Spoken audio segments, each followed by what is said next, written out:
Hello and welcome to the first video of my MSI 2024 preview series where we will be covering all the teams, going over roles, patches leading into the event, and the like. Now that we have the LCS officially giving FlyQuest and Team Liquid trips to MSI, because they competed yesterday, we can go over this. We have the stats, and as the month progresses, we will be going through preview content as it becomes available and easy to break down. So, FlyQuest, number 2 seed for the LCS, lost to Team Liquid yesterday. I expected more out of FlyQuest. They did have a bit of drama this past weekend or even week with their assistant coach, apparently their draft coach, being away from the team due to off the rift issues. So, how much that played a role into their loss to Team Liquid remains to be seen. Nevertheless, as the 2 seed of the LCS, we've only had one instance where the 2 seed from the LCS has went to MSI. That was last year, where they would finish in 7th, 8th, Golden Guardians. This year, the setup is a bit different, and with that in mind, I doubt that they really have much of a chance to get out of play-ins against the LCK and LPL. The last time Fly were at an international event in general was Worlds. I would have included MSI if it was on there, if they had been there, but they haven't. This is the first trip for the organization. Worlds 2020, they would go 3-3, not get out of their group. That group included Top Esports, DRX, and Unicorns of Love. I'll always remember that one because, it was a crazy mid-lane gambit, if you will, between Knight and Chovy. Power of Evil showed up big in that one for FlyQuest, and even No Man's for Unicorns of Love. His Kassadin game will literally never, that's a game that'll always stick with me. So this roster, completely different from that one, of course. 23 years old on average, as they have some of the oldest players in LOL Esports, and then some of the youngest. So in top lane, we have Bwipo. First, let's go over some domestic stats. In 26 games, he had a 2.8 KDA, 8.2 CS per minute, 60.3 KP. Involved 3 out of every 5 kills, decent farm, 1.37 return on investment, damage divided by gold. In terms of share, under 22% of the team's gold and just under 23% of the damage, so coming out positive in that aspect. On average, against LCS top laners, he was up 270 gold, 1 CS, 100 XP, 5 solo kills, 12 champions played. Renekton, Udyr, and Olaf were his 3 most common picks. Now, Bwipo has been to international events in the past with Fnatic. At 25 years old, he has went 26 and 27 internationally. Keep in mind the stats I'm going to use after this point are only top lane stats. He did go to Worlds in 2021 as a jungler. 1.5 KDA, 8 CS per minute, 53.6 KP in top lane. Keep in mind the KDA for me is different than the one on Game of Legends because I count assists as half, where the 2.8 earlier is representative of GOL.GG, and I think their KDA is the basic K plus A divided by D. Return on investment, 1.24. 65 gold, 1 CS, 77 XP up against international top laners. We'll take that, right? That means he's slightly above average in lane. 11 solo kills. His 1 MSI trip, he would finish in 3rd, 4th in 2018. In the jungle, you have Inspired at 22 years old, one of the best Western junglers. I would definitely put him in the, I guess now that Razork's doing so well, probably in the top, easily top 3. Easily top 3. Now, whether you want to argue the order of him, Razork, and Yike, you may. 3.9 KDA, 6.3 CS per minute, 71.6 KP. Inspired is at best a carry-oriented jungler. Get him fed and see what he can do with the lead. 0.95 return on investment, 18.6 gold share, 13 damage share. You would like the damage share to be higher, especially because you're giving him so much gold. Did not really gap his domestic junglers, if you will. Gold was even. However, he was up a couple camps. 165 XP, 11 champions played. Vi, Viego, Lee Sin, his three most common. At 22 years old, he's played 51 games internationally, going 22 and 29. 2.8 KDA, 6.1 CS per minute, 69.5 KP. These numbers track with what we just saw in the LCS numbers. 0.92 return on investment, up about 70 gold a camp, and 256 XP internationally. 8 solo kills. His best MSI performance, which is his only MSI performance, occurred in 2022, third, fourth with EG. Then in mid lane, we have Jensen making his return to an international event. He's only been to MSI one time previously, but has maybe the second most Worlds appearances all time, now behind Faker because he didn't go last year. But he has been to Worlds a lot.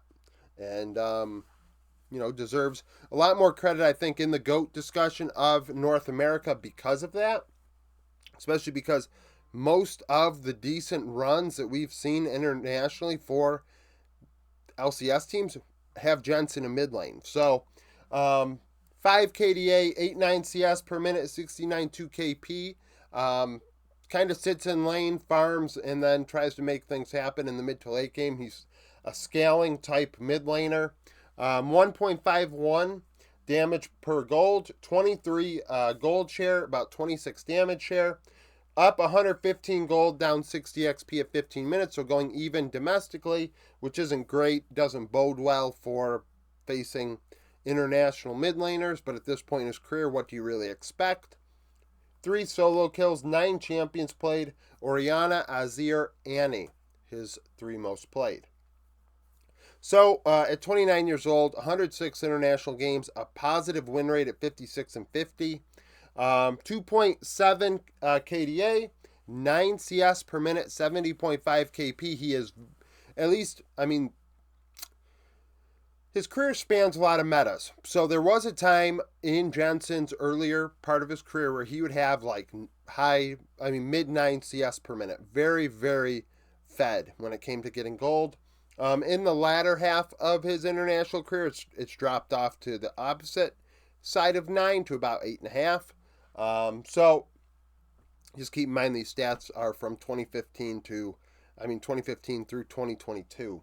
1.24 return on investment on average, up 166 gold, 12 CS, 417 XP at 15 minutes. So definitely over his career, over the entire thing, you can say he was better in lane than on average who he was against. Of course, he did play against mid laners better than him, but more often than not, he was better than the opposition. 27 solo kills, finished runner-up with TL in 2019 in MSI. Now, the bot lane, I had to get kind of creative because the Senna meta has completely screwed up all the stats. So, we're going to go over some really basic stats for Masu and Busio, and then we're going to go over the combined stats of the bot lane. I'm going to do that with the other teams that are going to this international event if they, didn't swap out 80 carries or supports. If they did, then I'm just going to do the basic stats and just kind of say asterisks, they played Senna, because that'll be a crazy amount of stats. So Masu, 19 years old, 5'1 KDA, 70 KP, 1.68 return on investment, which is very good. It is very good. 1 solo kill, 9 champions played. Varus, Kalista, Senna, his most played. He has never been to an international event. Busio, 20 years old, 3'4 KDA, 78.6 KP, so very involved. Nearly 4 out of every 5 kills for FlyQuest. 1.09 return on investment. If you watched my damage video a couple days ago, it didn't even include yesterday in terms of FlyQuest games from playoffs. But regardless, it does go over where damage comes from for teams, and FlyQuest, as far as damage is concerned, is one of the highest. Might be the 3rd highest behind T1 and FPX. 1 solo kill, 12 champions played, Nautilus, Ashe, Renata. So, combined stats. CS per minute as a lane, 9.5. That's very low. Not great. Honestly, the combined stats are kind of scary as far as seeing this bot lane go to an international event.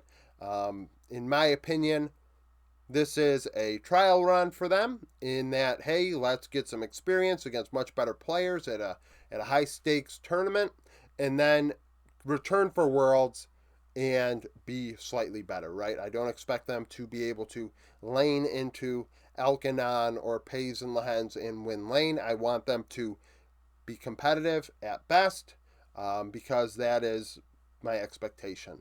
A lot of people are probably going to watch the event and try and, say these players are frauds or choking, this or that or the third. But I'm going to be real. They're very young players, and it's going to be a very big moment. So 36.5% of the team's gold, about 39% of the damage. On average, as a lane, down over 300 gold, 6 CS, 115 XP. Domestically is not great. That is not great. Now, the Senna games are definitely hurting them. Nautilus Senna is not going to farm great, but you can't give international bot lanes that sort of lead. They will punish you. 4.8 vision score combined per minute would place about 2.5 wards a minute combined. A control ward every other minute, and clear 3 wards every 5 minutes. So that's pretty good. Nuke Duck is their coach. He's only been to one international event. It was as a player in 2013 with Lemon Dogs going 3-5. So, average age is 23. This roster, experienced in terms of age in two of the 5 roles, and then coach. But at the same time, half these players have over 50 games of international experience, and then the other 2 players and the coach simply do not. So it'll be interesting to see how FlyQuest does. Thank you for watching this video. If you liked it, like it, subscribe to the channel for daily League of Legends content. Follow me on Twitter, join the Discord, become a YouTube supporter, and hope to see you again tomorrow.